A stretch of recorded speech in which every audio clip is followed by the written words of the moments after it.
Salam sejahtera untuk kita semua. Semoga anak-anak sehat selalu. Baiklah, kini kita akan belajar dari tema 1, subtema yang ketiga, pembelajaran kedua. Ya, terlihat di layar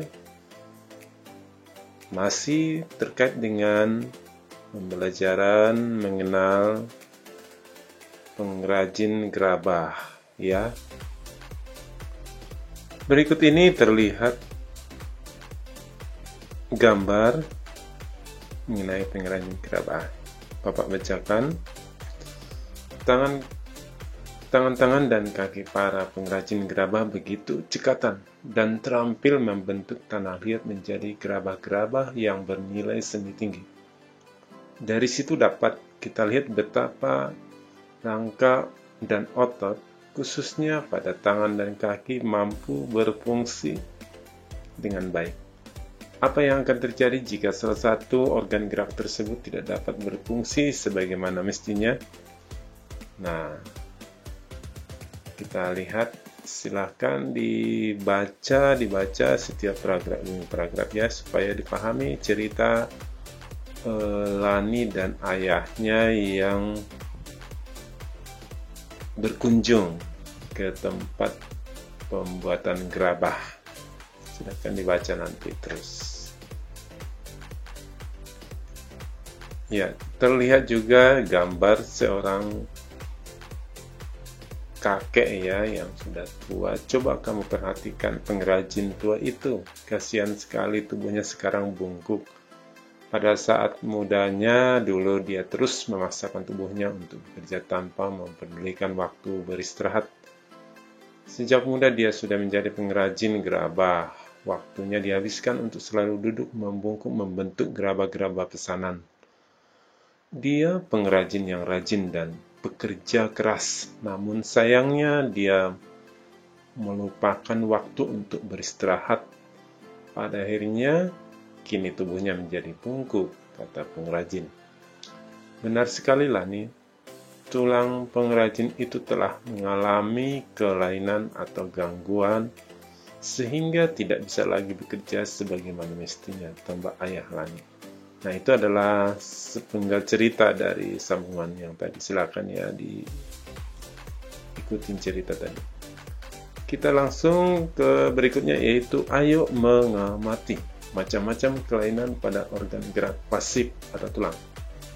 Nah, kita akan lebih fokus lagi tentang organ gerak pasif, sedangkan organ gerak aktif adalah otot. Ya, betul, otot ya. Ingat, yang organ gerak aktif dinamakan otot, organ gerak pasif dinamakan tulang. Nah, kita akan fokus belajar organ gerak pasif atau tulang. Macam-macam kelainan. Kelainan artinya gangguan atau terjadi suatu penyakit pada tulang. Yang pertama adalah fraktura atau patah tulang. Kelainan pada tulang akibat kecelakaan, baik kendaraan bermotor atau jatuh. Dibedakan menjadi dua, yaitu fraktura yang tertutup pada tulang yang tidak sampai merobek kulit atau otot, dan fraktura yang terbuka atau patah tulang yang merobek menembus kulit otot. Nah, itu ada terlihat di layar gambarnya, ada patah ya. Oke, kita lihat ini, ditandain dulu.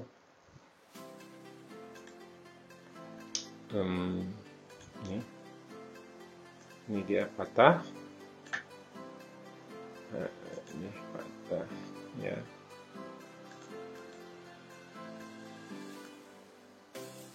Nah, gitu ya. Ini patah tulang.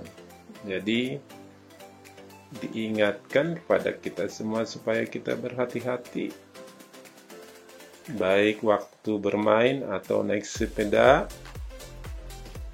supaya jangan sampai terjadi namanya fraktura atau patah tulang. Dijaga ya dirinya. Oke, ingat ada dua jenis fraktura. Yang satu sampai merobek kulit atau otot, yang satu lagi tidak sampai merobek tulang atau otot. Jadi hanya tulangnya saja yang sakit, sedangkan yang satu lagi tulang dan ototnya terganggu. Oke. Kita next. Yang kedua adalah osteoporosis. Osteoporosis merupakan kelainan pada tulang yang disebabkan karena adanya pengeroposan tulang. Hal ini karena tubuh sudah tidak mampu lagi menyerap dan menggunakan kalsium secara normal. Osteoporosis biasanya terjadi pada usia yang sudah tua ya. Tapi walaupun ini terjadi pada usia tua, anak-anak juga harus tetap mencukupkan gizi makanan atau yang diminum ya, berupa kalsium, zat besi agar tulangnya jadi kuat.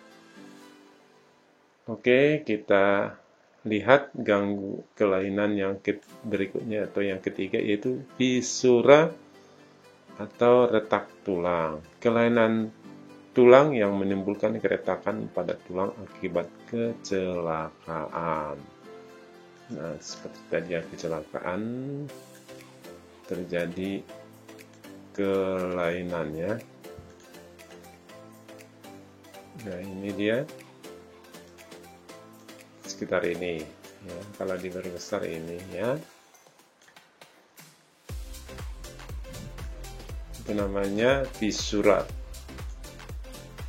Kita lanjut, kelainan berikutnya adalah lordosis, kelainan tulang karena sikap duduk yang salah sehingga tulang belakang melengkung pada daerah lumbalis. Hal ini akan mengakibatkan posisi kepala tertarik ke belakang.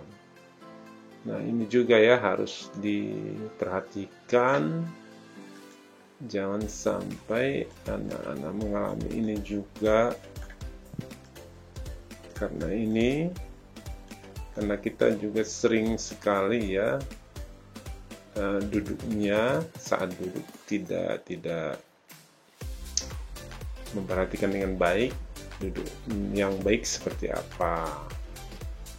Nah, ini terlihat jadi ya posisi kepalanya ya tertarik ke belakang. Nah, ini sama ini.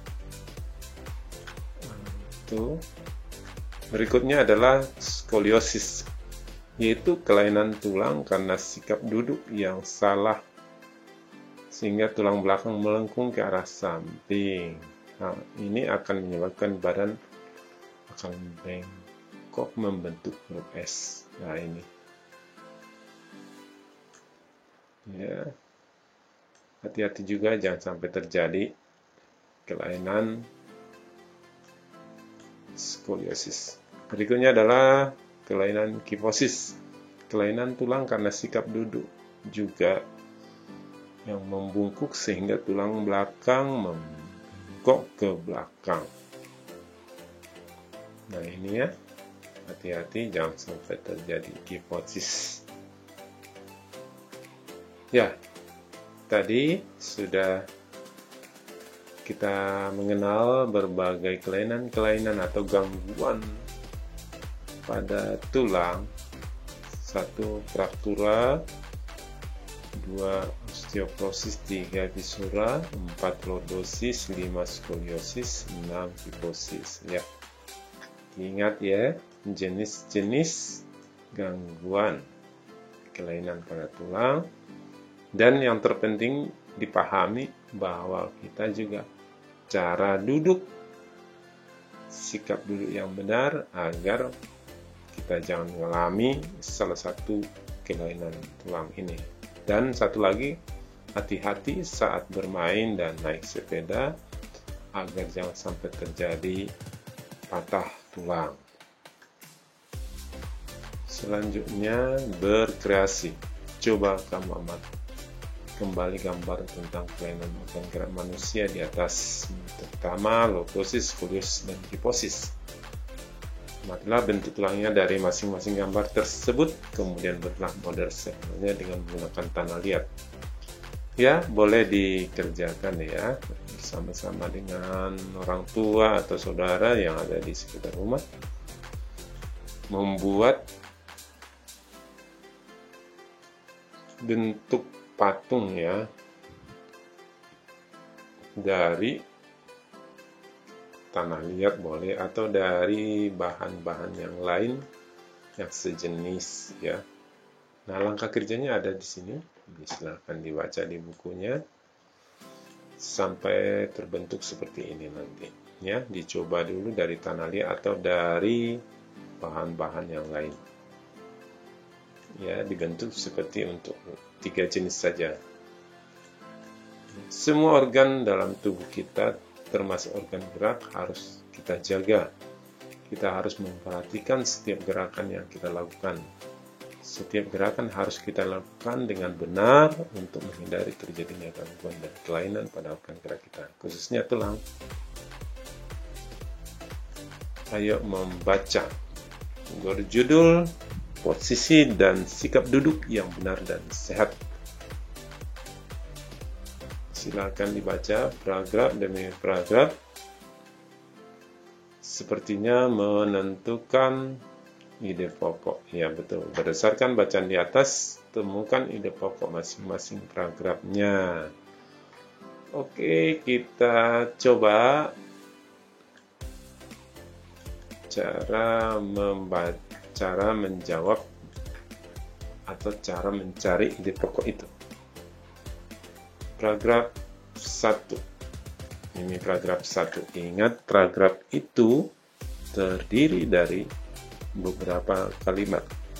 Nah, di dalam paragraf itu juga terdapat satu kalimat utama. Nah, di dalam kalimat utama itu terdapatlah di situ di dalamnya ide pokok. Oke, kita coba hitung ada berapa kalimat sih?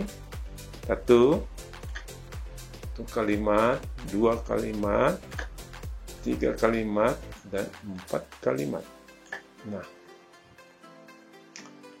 satu paragraf ini terdiri dari 4 kalimat ya, 4 kalimat ya.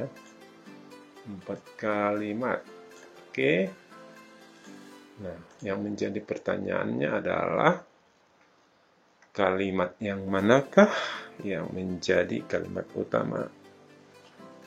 Bisa ini, bisa ini, bisa ini, dan bisa ini.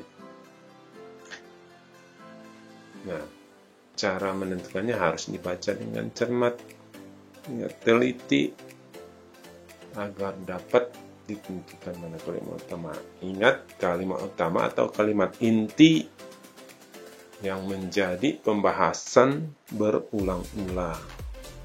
Coba kita baca di kalimat yang pertama. Kadang saya merasa heran dengan Pak John yang sering mengeluh punggungnya nyeri dan pegal. Nah, di sini Pak John sering mengeluh punggungnya nyeri dan pegal. Oke, kalimat kedua. Padahal setahu saya Pak John tidak pernah bekerja berat. Jabatan di kantornya pun cukup tinggi sebagai manajer pemasaran. Pak John sering menghabiskan waktu kerjanya dengan duduk. Nah, dari antara 4 kalimat itu, maka yang menjadi kalimat utamanya adalah tentang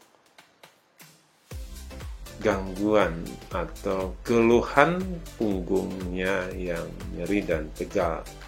Nah, di situ dapat kita lihat ada di kalimat awal. Ya, inilah yang menjadi kalimat utama. Nah, kalimat utama ini sudah kita temukan, maka dapat ditentukan sekarang menjadi ide pokoknya. Oke, kita coba copy ya. Oke, copy teks. Oke, kita coba taruh di sini.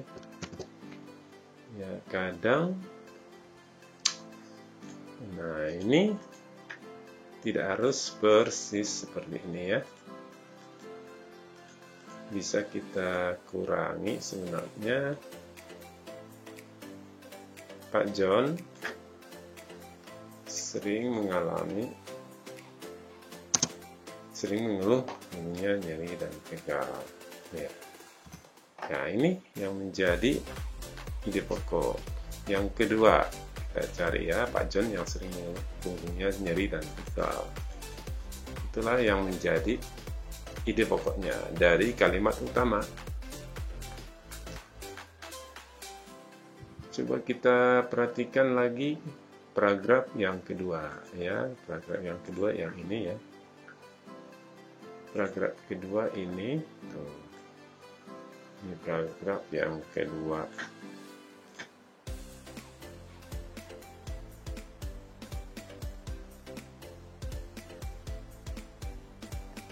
Nah, pada paragraf kedua ini juga berada kalimat utamanya masih mengenai keluhan atau sakitnya.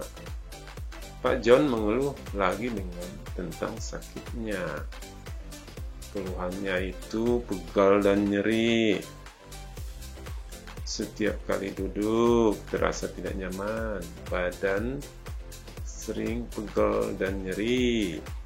Nah, itu adalah masih mengenai keluhan-keluhannya. Jadi, yang menjadi kalimat utamanya adalah ini. Sudah bisa kita lihat di sini. Baru kita pindahkan ke tempatnya ide pokok. Oke.